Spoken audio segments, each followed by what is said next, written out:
Here God, of ons vanoggend op 'n bergtop is, of onder 'n vallei, of ons sweef op die hoogtepunte van ons lewe, en of dit voel of ons verdrink in die donker van ons nag. Here, U is by ons elke oomblik, oral.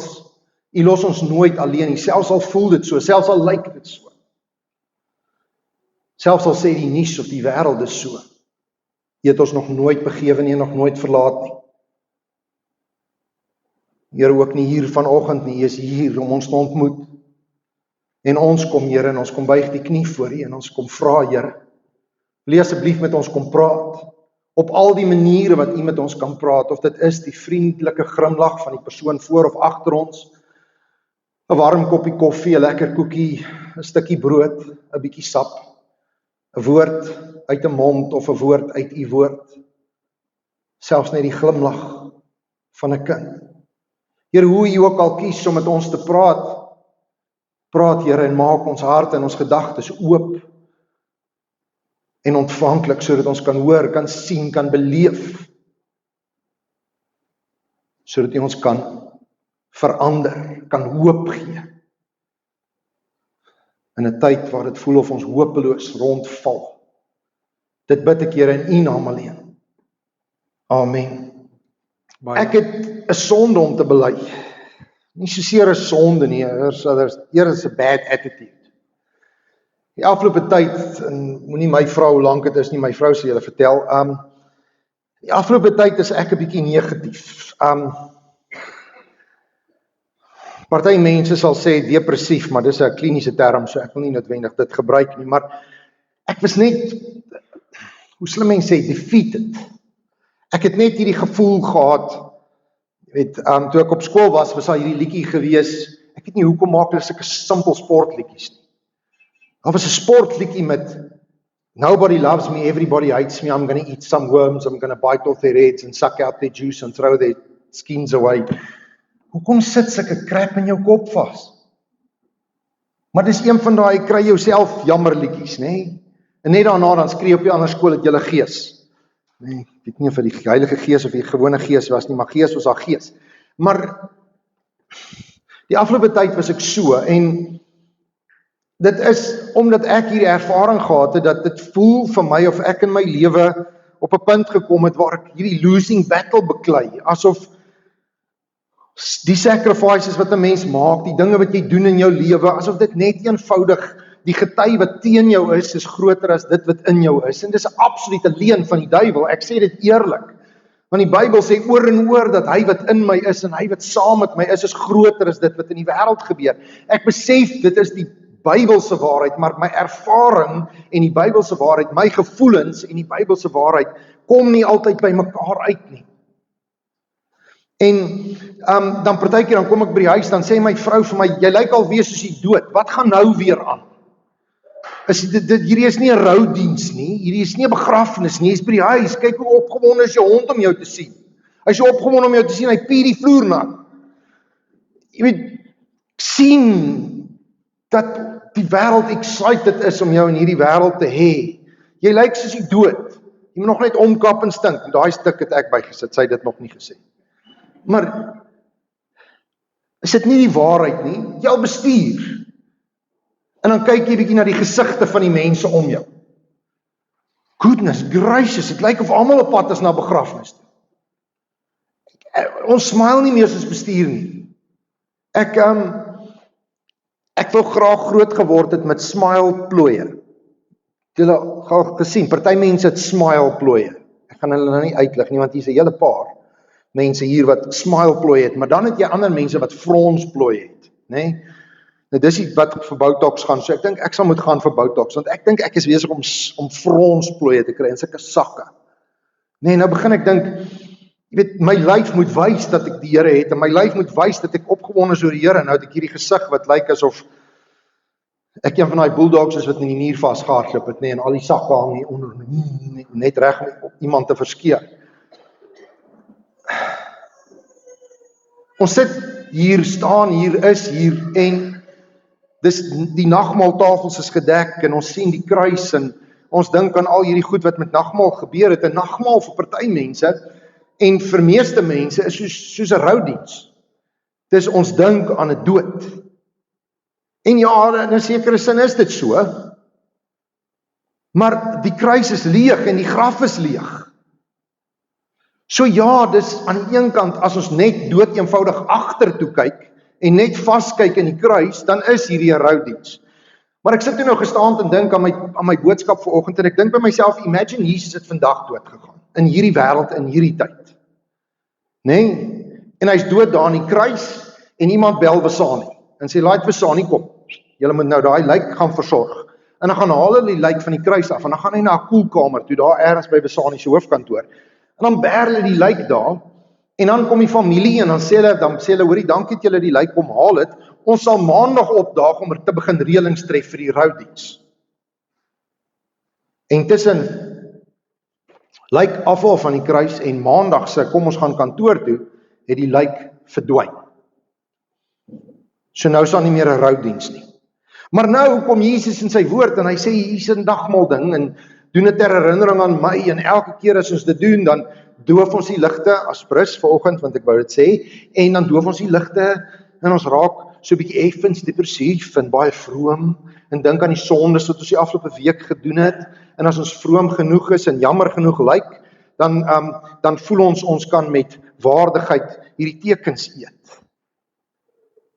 Maar hierdie is nie tekens wat my herinner aan 'n dooie martelaar nie. Hierdie is tekens wat my herinner aan 'n lewende verlosser. Die kruis is leeg, die graf is leeg. En Paulus kom in 1 Korintiërs 15 en hy praat daaroor en ek gaan vanoggend net so 1 of 2 verse uit die hoofstuk uithaal want dit is 'n verskriklike lang hoofstuk en ons het dit in die afgelope week gelees en ek het 'n dagstukkie daaroor gedoen en net geraak aan dit wat ons vanoggend oor gaan praat. Maar Paulus kom in 1 Korintiërs 15 in die verskriklike lang hoofstuk en hy kom praat oor hierdie feit dat hy in 'n wêreld geleef het soos vandag waar mense glo dat die dood is die einde. Die dood is finaal, daar's niks aan die ander kant van die dood nie. So dit maak nie saak of jy op see doodgaan nie, maak nie saak of jy veras word of begrawe word of wat ook al of wurmkos word of jy verbrand word en of jy gegooi word soos ander mense die ander dag wat hulle gekry het net voor hulle deur die krokodille opgeëet is nie. Maak nie saak wat met jou lyf gebeur nie, as jy dood is, jy dood. Nou as dit die waarheid was, wat maak ons hier? Hoekom is ons hier? Hoekom is ons in die kerk? Hoekom glo ons? Hoekom mors ons tyd? Want dit is nie die waarheid nie. Die dood is nie finaal nie. Anders speel ons godsdiens. So Paulus antwoord in sy brief hierdie allesbepalende vraag en die vraag is al hierdie goed vals? Alles wat ons oor Jesus sê, veral die opstanding. En dan, as dit is, dan speel ons mos net godsdiens. So Paulus praat in hierdie gemeente in Korinthe, en die gemeente van Korinthe was 'n bietjie te mekaar. Hulle was so 'n bietjie van die pad af, hulle het 'n klomp van die afgodsdiensgoeders oorgebring na die kerk toe, en dis hoekom Paulus in 1 Korintiërs 12, 13, 14 met hulle praat en sê, moenie die goed doen wat in die afgodstempels gebeur nie, dit confuse die mense. En dan kom hy en dan sê hy praat hy met hulle goed oor, hulle is besig om 'n paar goedjies te doen, weet seksuele sondes en 'n paar ander goed, en dan sê hy, julle lyk nes die wêreld, moenie probeer godsdienst speel nie, trek julle self reg. Maar dan kom hy en dan sê hy, maar daar's een ding wat die mense in Korinthe geplaat.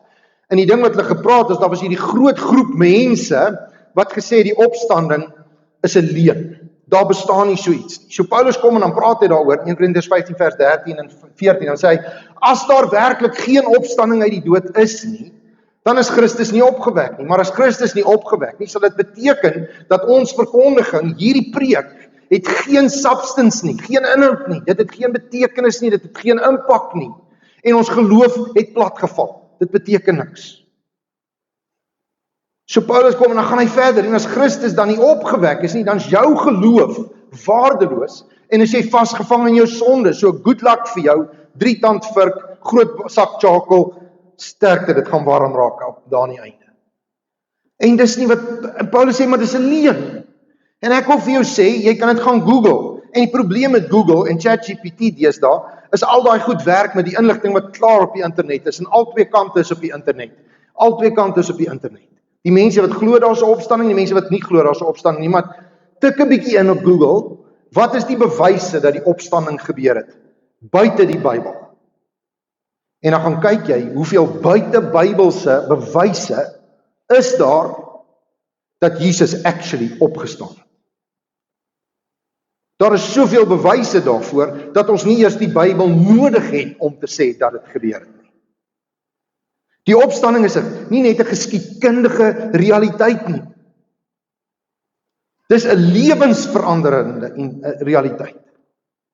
As Jesus se bene nog ergens in 'n graf lê, daar buite Jerusalem, dan mors ons tyd, dan is hierdie net doodgewoonweg brood en sap.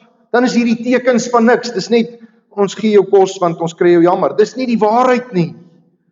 Garfield sou gesê het, as Jesus nie opgestaan het nie, is hierdie net 'n mid-morning snack. Dis nie net 'n mid-morning snack nie. Dis 'n fisiese bewys van 'n kosmiese oorwinning, dat in 'n oomblik in tyd, toe Jesus opgestaan het uit die dood, het alles verander wat die wêreld weet en glo moontlik is. Skielik is dood die mees kragtige force in die heelal, die dood, wat niemand kan vryspring nie, is gebreek. Dit het kragteloos geword. Dit beteken net mooi niks. Ja, dis erg as iemand wat jy liefhet doodgaan. Dis erg. Dis erg as jy agterkom, dis jou beurt. Toe ek nou hier voor die kerk, trek tel ek 'n papier op, en iemand wat ouer is as ek staan agter my, en hy sê, jy gesam lekker as jong mense nog kan buk en 'n papiertjie kan optel. Ek kyk hom so terug, ek sê, jy gehoor hoe het ek gekreun en gesteen toe ek gebuk. Mens weet nie wanneer dit jou beurt is nie. Maar ons hoef nie daarvoor bang te wees nie. Want Jesus het opgestaan. So die nagmaal is een van daai goed, is tekens dat as ons terugkyk, dan sien ons Jesus het geleef, Jesus het gesterf, maar Jesus het ook opgestaan. So ons kyk terug en ons sê die kruis het gebeur, en ons kyk vorentoe en ons sê in die hemel wag. So ons is fyn. Toe Jesus aan die kruis gehang het, net voor hy dood is, het hy uitgeskree, tetelestai, dis volbring, die rekening is betaal, die werk is afgehandel, die prys vir jou sonde is ten volle betaal. Maar ek en jy moet dan na Christus toe kom en sê, Here, hier is ek, vergewe my sonde, maak my u kind, wees my verlosser. Daai gebed moet jy bid. Jy kan jou hele lewe lank kerk toe gaan, jou hele lewe lank Bybel lees, en jou hele lewe lank elke dag die nagmaal gebruik vir jouself, en as die kerk is, en jy kan van kerk tot kerk rondtoer, en hoor, waar's daar begrafnisse, en dope, en troues, en whatever, sodat jy soveel as moontlik kerkdienste kan inwerk, en soveel as moontlik nagmaal kan eet. Jy kan nog steeds in die hel eindig. As jy nie Jesus aanvaar het as jou verlosser, die geskenk van die ewige lewe, wat gegee was vir my en vir jou aan die heilig, deur God en deur sy gees aan die kruis nie, dan is dit alles leeg. So as ons terugkyk, dan sien ons, die nagmaal sê, kyk terug, onthou, Jesus het gesterf vir jou aan 'n kruis. Sy bloed is vir jou gestort, sy liggaam is vir jou gebreek, dis die brood, dis die wyn, maar dis ook tekens dat hy het opgestaan, hy het oorwin. Maar dis nice om te sê, ja, Jesus het gesterf en die hemel wag vir my, maar tussen Jesus wat gesterf het en die hemel wat vir my wag, voel hierdie lewe wat ek hier leef nou, voel soos hel op aarde, voel soos 'n losing battle. So wat maak ek hier? Hoekom vat die Here my nie maar net nie? Asseblief Here, hier en nou, want om te lewe in hierdie wêreld, dis nie 'n wêreld, dis erg. Dis erg. En ek gaan nie eers praat oor al die erg nie, die groot goed nie, die geweld en die misdaad en die plaasmoorde en die wit kruise langs die snelweg. Ek wil nie eers praat oor daai goed nie. Ek wil nie eers praat oor die goed wat ek en jy persoonlik beleef nie. Daai fisiese diagnoses wat deur dokters oor ons uitgespreek word, wat ons agterkom, ons liggaam is net 'n tent. Daai stadige veroudering of kroniese siekte, geestelike angs, depressie, leesstoele om Kersfeestafels, want iemand wat jy liefhet, of by 'n verjaarsdag of wat ook al, jou verjaarsdag van iemand wat nie eens meer leef nie. En ons praat nie eers oor wat in die wêreld aangaan en of ons weet of ons 'n toekoms het Pausdinsdag nie. Dood, verval, siekte. Dis deel van hierdie wêreld, maar dit maak dat ek en jy voel ons beklei 'n losing battle. Ek weet nie van jou nie, en ek gaan nie te veel, nie voorbeelde uit my huis en uit ons groter familie uitgebruik met die afgelope tyd en uit ons vriendekring en mense wat saam met ons gestudeer het of wat ook al nie. Maar as ek vir jou al die goed moet vertel wat net in daai groep mense gebeur het, dan sit ek en dink, dit voel verskriklik. Al hierdie goed wat gebeur en is negatief en is sleg en is hartseer. Hoekom voel dit of ons net aanhou beklei en niks gebeur nie? En dan kom Paulus in 1 Korintiërs 15 en sê hy, die laaste vyand wat oorwin moes word en vernietig moet word is die dood. En dan sê hy, maar nou, Christus is opgewek uit die dood as eersteling, sê die 83 vertaling. Die oorspronklike Grieks sê as eerste vrugte van die wat gesterf het. Nou ek wil vir jou vertel wat sê konsep van eerste vrugte. En ek wil nie praat oor die ding, die eerste vrugte ding van, jy moet ook dit bring as deel van jou dankoffer vir die Here nie. Dit het ook gebeur, maar ek wil hê jy moet hierdie dingetjie verstaan. Ek dink, daar's mense met groter geloof as predikante, en dis boere. 'n Boer sit 'n ding in die grond, en hy plant vol. En hy gee hom water, en hy gee hom kunsmis, en hy doen al die goed wat die wetenskap sê, en die chemiese kenners sê, en die ingenieurs sê, soveel water, en sit pompe by, en is apps op die foon, en 110 goed, en is geld wat uitgegee word, vir daai plantjie om op te kom. En as daai plantjie opkom, dan moet hy vrug dra. Nie sommer bietjie nie, sommer baie. Dis hulle daai geloof. Nou, in die Bybel was daar hierdie saak gewees van, jy plant. En as daai plantjies uit die grond uitkom, en jy sien aan een van die plante, die eerste vrugte, die eerste ding wat jy fisies kan vat en kan sê, hierdie gaan 'n mango wees, of hierdie gaan 'n ewe 'n vrug of 'n groente, kan jy onthou. Skat, is 'n ewe 'n vrug. Ek weet nie, biologie sê 'n ding met 'n pit. Whatever, ek raak net mekaar, kan jy onthou. Maak nie saak nie. Die punt is, dan vat jy hierdie eerste dingetjie wat van die land afkom, die koringaar, die mielies, en jy vat hom. En imagine daai boer, alles wat hy ingesit het, al die geloof, al die gebede, al die wag vir reën, al die whatever, of wag dat dit nie reën. En dan kom haar eerste vrugte uit. Ek weet nie of julle dit kyk nie, ek kyk dit, jy moet net die vloekwoorde ignoreer, maar Clarkson's Farm op Amazon, hy het vir my plaas gekoop, en hy soos 'n kind as daar ding gebeur op hy plaas. Ek sê vir julle, hy gaan nog die Here leer ken as gevolg van die geboorte van 'n lammetjie of die oes op sy lande. Ek sê vir julle, dit gaan gebeur, dit gaan 'n movies getuienis wees, maar in elk geval, hy word kinderlik gelukkig as hy plantjie so uit die grond uitkom, en hy kan die eerste vrugte daarvan sien, en dis waarvan hierdie teks praat.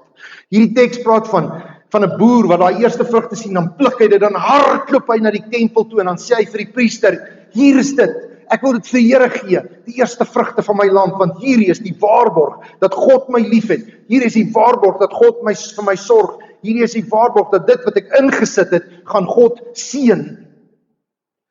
En Paulus kom en hy gebruik daai beeld en hy sê, maar Jesus is daai eerste vrugte wat gepluk is van hierdie aarde af en opgevat is hemel toe, en omdat hy in die hemel is en hy terug is by God die Vader, kan ek en jy weet dat die res van die oes, ek en jy, wanneer jy geoes word, gaan jy die hemel sien.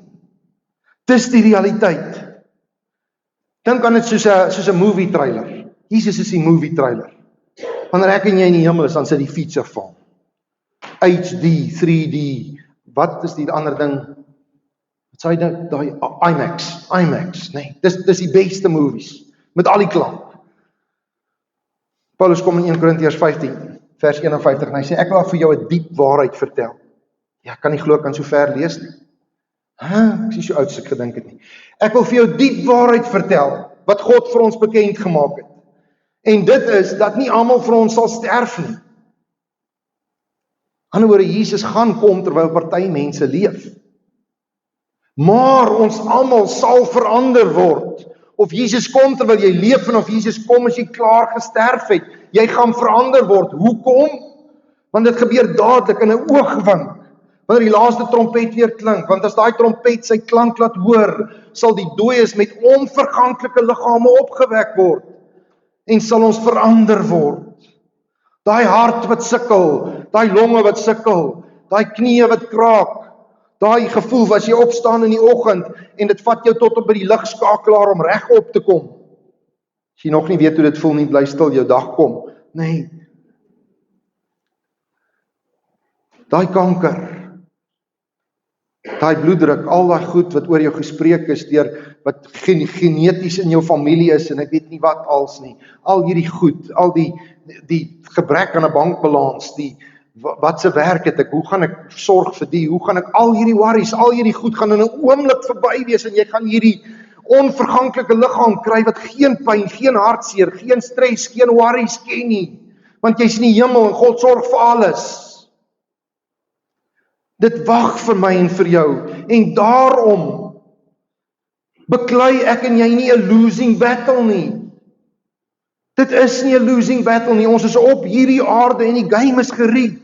Of jy vir die Barbarians skreef, of jy vir die Springbokke skreef, maak nie saak nie. Gister het almal vir die Barbarians geskreef en die Springbokke het nie gespeel nie, maar die Junior Springbokke het gespeel en boy, was dit 'n pak slaag. 107 something. Goodness gracious. As ek teen 'n span speel, die verste wat ek verloor het in my lewe was 58-0 en dit was verskriklik. Ek was die kaptein van die span wat 0 gekry het. En is 'n lang pad huis toe in daai bus. As almal vir jou kyk, hoe jy, maar as jy na die verkeerde kant toe hardloop om die 3 te druk en jy gee vir die ander span op punte. Wêreld se beste kaptein. In elk geval. Dit maak nie saak nie. Jy fight nie 'n losing battle nie. Voor jy die uithardloop op die veld môreoggend, voor jy by hierdie kerk uitloop en gaan kyk wat kos 'n brood, wat kos 'n melk. Goodness gracious, hulle het op Jacaranda het hulle hierdie storie wat hulle kyk na of jy kan raai sonder om te Google wat se jaar het spesifieke goed gebeur waar hulle speel musiek en vertel vir jou. En die ander dag toe sê hulle en 'n melk het gekos soveel en soveel. Toe onthou ek, my maat my dorp toe gestuur met R5 op 'n stadion. Ek het so rooi fiets gehad, dit was 'n fellow sport geweest voor BMX. As jy nie weet wat 'n BMX is nie, Google dit, was cool op 'n stadion. It was very cool om 'n spons te hê in die middel en 'n spons hier voor. Oral was daar spons op bicycles geweest. It was very cool. Nou hou dit die wind terug en ek weet nie wat ons nie. Maar nou ja, nee, ek het 'n fellow sport gehad, so rooi, met my oupa gekry, en dan gaan ek koffie toe, met een of ander sak oor die handvat, en dan moet ek 2 melk en 'n brood koop, en die melk het in plastiese sakkies gekom. Dis net na hulle opgehou het om dit in glasbottels by jou deur af te laai. As jy glasbottels voor jou deur gekry, dan is jy regtig oud. Nee, in elk geval, nou ja. Dan gaan ek en dan kry ek 'n melk vir 2 melk en 'n brood vir R5 en dan is daar nog klein geld. R5. Gaan nou spaar toe en sê vir hulle, jy soek 2 melk en 'n brood vir R5. Dis vir die sakkie gee vir R5. Dis vir 'n paar sakkies gee vir R5, maar daar gaan niks in wees.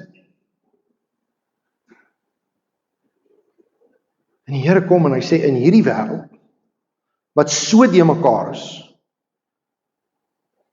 kom hy en hy sê, ongeag wat gebeur as jy by daai deur uitstap, ongeag wat gebeur as jy môreoggend opstaan, en as jy wonder as jy vanaand gaan slaap, gaan ek môreoggend opstaan, want ek voel soos die dood, dan sê die Here, moenie worry nie, now I lay me down to sleep, I pray the Lord my soul to keep.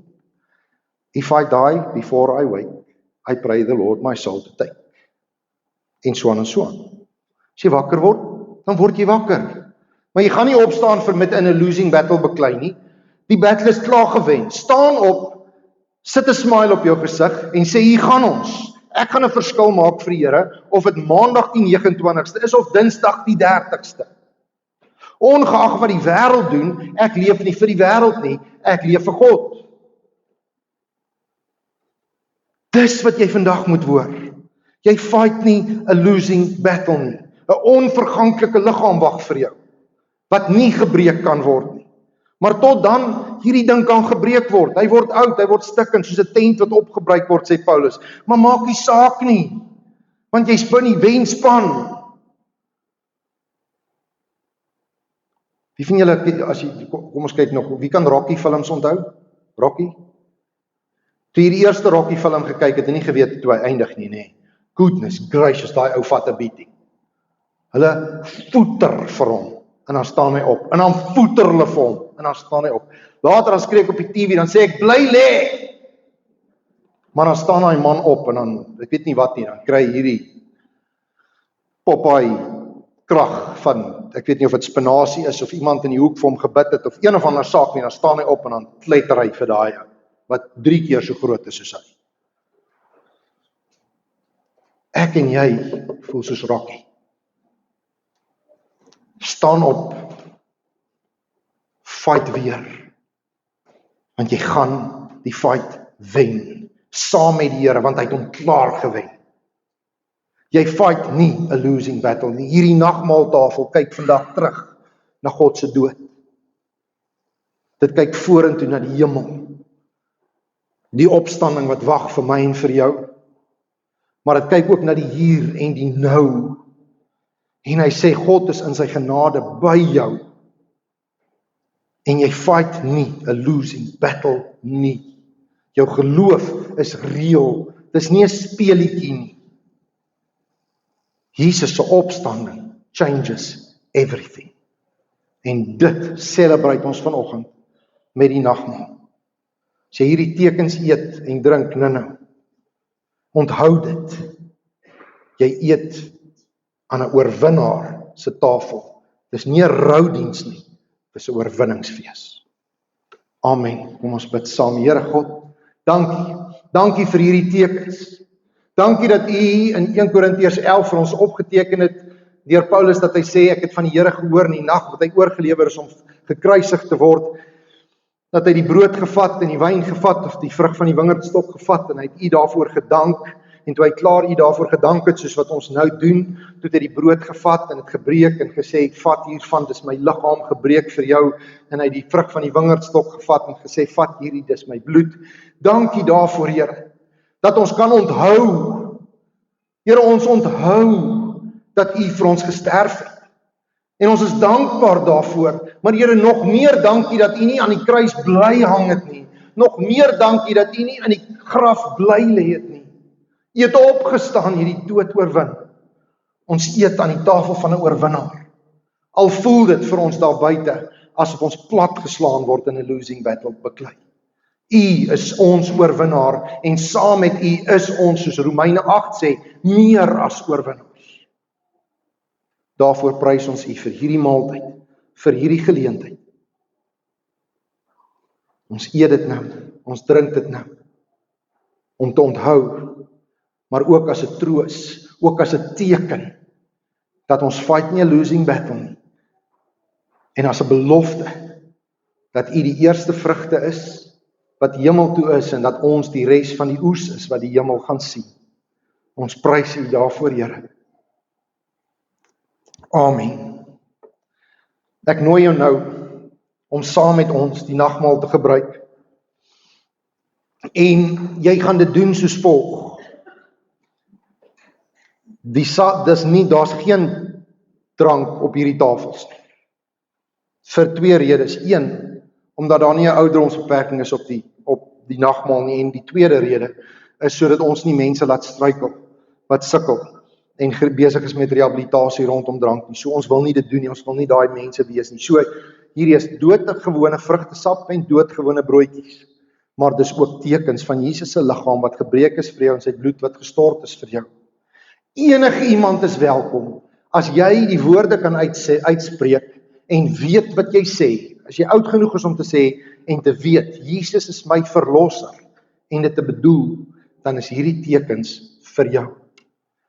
Maak nie saak waar jy 'n lidmaatskapsertifikaat geteken het, of jy lidmaatskapsertifikaat geteken het nie, maak nie of saak of jy wit, swart, pink of pers is, Afrikaans praat of enige ander taal praat nie, maak nie saak of jy man is of vrou is, of jy soveel weeg dat die skaal breek as jy op gaan staan, en of jy so min weeg dat die wind jou wegwaai nie. Maak nie saak nie. Maak nie saak of jy soveel moord gepleeg het soos Hitler met jou tong, deur mense te verdoem, of dat jy dink jy's die heiligste mens op aarde nie. Almal van ons is verlore. Almal van ons het hierdie tekens nodig. Almal van ons sal die hel beerf as dit nie Jesus was wat vir jou aan 'n kruis gesterf het nie. Daarom is almal welkom. Jy gaan hierdie tekens gebruik, en terwyl jy hierdie tekens gebruik, gaan daar musiek in die agtergrond speel. Dis een van die psalms wat in Afrikaans gesing word. Ek kan vir jou na die tyd die lied se link stuur as jy wil. Ek kan dit saam met die video uitstuur later vandag. Die musiek gaan speel, ons gaan rustig daarna luister. Dit is 'n lied wat praat oor die oorwinning wat ons het in Jesus. En jy gaan dit gebruik op jou tyd, maar ek wil vir jou vra asseblief vat tyd. Moenie net dood eenvoudig 'n stuk brood afbreek vir jouself en dit net in jou mond druk nie. Dink aan wat dit beteken. Sê, dankie Jesus dat u liggaam gebreek is vir my. As jy die sap drink, sê, dankie Jesus. En as jou kinders gaan om tekens te gaan haal, moenie hulle keer nie. Moenie hulle keer nie. Kinders moet verstaan dat God se genade ook vir hulle is. Kom ons gebruik hierdie tekens tot eer van die Here. En as ek sien almal is klaar, dan sal ek vir die Here daarvoor dankie sê. Baie dankie, kom ons gebruik dit. En as jy nou via video ook ons volg, pos gou, kry vir jou tekens en gebruik die nagmaal saam. Baie dankie. Ek wil vra dat jy asseblief jou oë sal toemaak. Ek kyk ook nie. Maak toe jou oë, wat sak jou kop. As daar iemand is vanoggend wat nog nie daai gebed gebid het nie, wat nog nie gesê het, Here Jesus, wees my verlosser nie, wil ek nou saam met jou bid. Nie hardop nie, jy hoef nie jou hand op te steek nie, jy hoef nie voor te kom staan nie. Die Here sien jou hart, die Here sien jou gedagtes, maar jy moet opreg wees hieroor. Die Here wil hê jy moet hier uitgaan en jy moenie voel asof jy alleen beklei teen die wêreld nie. Hy wil saam met jou uitstap. Hy wil saam met jou beklei. Hy wil die oorlog beklei in jou plek. Hy wil hê jy moet sy oorwinning begin ervaar op groot en klein maniere elke dag. Terwyl ons beklei in die wêreld daar buite wat teen ons is en teen God se koninkryk is. Jesus het gesterf vir jou. Hy wil jou verlosser wees. Hy nooi jou nou, as jy hierdie gebed saam met my wil bid, bid dit sag in jou hart en bedoel elke woord daarvan. Here Jesus, hier is ek, 'n sondaar. Sonder U is ek verlore. Vergewe my, Here. Maak my U kind. Dankie dat U vir my aan 'n kruis gesterf het, Jesus. Wees my verlosser.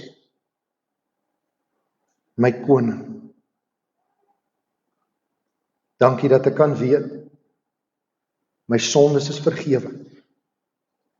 Die lelik van my verlede is weggevee. U het my nuut gemaak.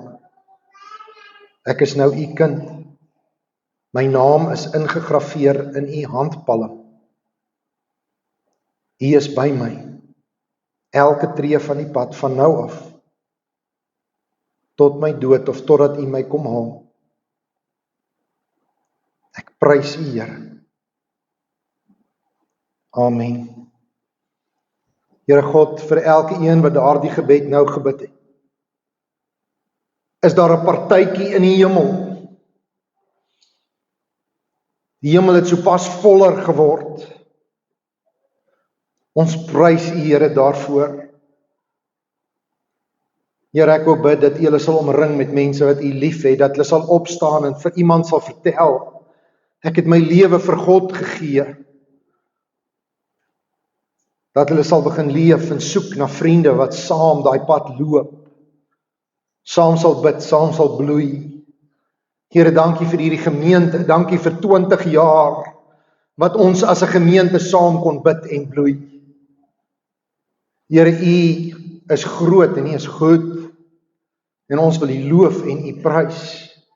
En Here, daarom wil ons aan die einde van nog 'n maand, wil ons vir U kom dankie sê, want U het vir ons gesorg. U het voorsien weer 'n keer. Kom ontvang ons tiende, Here. Ons gee dit, Here, ja in vrees. Want ons weet nie wat lê voor vir die dag van môre nie. Ons weet nie of ons genoeg geld het vir die maand wat voor lê nie. Maar Here, ons kom gee ons tiende en ons offergawe uit geloof en afhanklikheid en as erkenning van dankbaarheid. Want Here, U het ons gebring tot hier en U sal met ons wees vir altyd. Want U is nie 'n God wat lieg nie. Mense lieg. U is God, U hou U woord. U was getrou, u is getrou en u sal altyd getrou wees. Ontvang ons tiendes en ons offergawes as ons offer aan u. Amen. Jy kry nou geleentheid om die Here te dien met jou tiendes en jou offergawes en ek gee nie om wat voor lê in die week wat kom nie. Want ek weet God is in beheer. En daarom spreek ek die seën van God oor jou uit. Mag die Here se woord nie die vreesberigte op Facebook of Instagram of op WhatsApp die lamp wees vir jou voete en die lig vir jou pad. Mag jy daarin ontdek, iets wat jy nie gaan ontdek op sosiale media noodwendig nie, mag jy daarin ontdek dat die Here vir jou goed is en vir jou goed sal wees, selfs al is hierdie jou laaste week en dat die Here vir jou sorg en dat die Here jou raak sien en dat die Here jou sy liefde gee en die Here, amper val ek om, dat die Here jou goedgesind is, selfs al voel dit of jy gaan uitpas. Dat die Here vir jou voorspoed gee. Dat die Here jou aan hom vasmaak. Want jy is sy kind en hy is 'n volmaakte Vader. En selfs al klop die bose by jou deur of breek jou vensters, by jou Vader is jy veilig. Amen.